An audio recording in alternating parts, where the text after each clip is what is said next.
Good morning, everyone, and let me welcome you to the Human Rights and Humanitarian Forum that Aurora has organized, together with our great partners, the Promise Institute for Human Rights and UCLA Law. So first of all, I want to thank the Promise Institute, in particular, our good friend and co-founder of the Institute, Dr. Eric Israelian. And that's a personal thanks, more so than a professional thanks, because they have put in an enormous amount of effort to help firmly ground this year's Aurora Initiative ceremony and conference in Los Angeles. So thanks so much for the whole team for all the work you've done.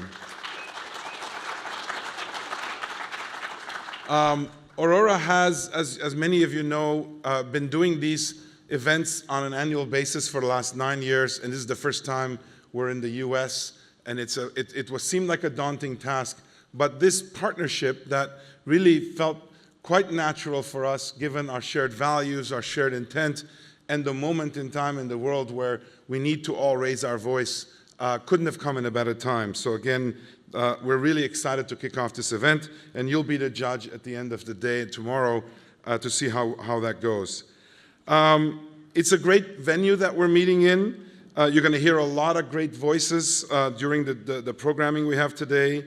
You're going to hear from grassroots humanitarians, former state leaders, but you're also going to hear from some of the NGOs that do the work and help empower some of the change agents. You're also going to hear from the leadership of some of the largest companies who also are bringing their sentiments and their points of view on what it is to be good corporate citizens and deal with the challenges we have in the world. Of course, these kinds of events are largely to foster discussion, not a one-way street, and by mixing together the philanthropic community, human rights advocates, academics, media, and entrepreneurs, we absolutely are sure there's going to be a fertile ground for not only discussing and identifying challenges, but more importantly, solutions. So again, this is a very unique mix of people. It's a small gathering, although there's many of you here, and we're hoping that each of us can bring thousands of other people's opinions and learnings to the table. Think of yourself as a delegate to this event so that we can really share and enrich ourselves. Aurora was born out of the memory and the history of the Armenian genocide, and in less than 10 years, we have slowly become a fledgling, however aspiring, global organization. I want to thank everyone who's been on this journey with us, and also invite those of you over the last 9 years who've kind of been thinking, where are we going, to join us in this particular event to think about where we're going to go over the next 10 years and over the many decades thereafter. When we started this project at the centennial of the Armenian genocide, we thought we were paying tribute to the 8 years during which these atrocities were committed, from 1915 to 1923. And as many of you know, we intended to sunset this initiative.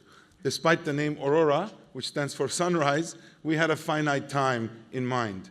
But in fact, the world hasn't allowed us to do that. We didn't anticipate in 2015 that soon thereafter there would be wave after wave of refugees pouring into Europe, avoiding the atrocities and the conditions they were living in.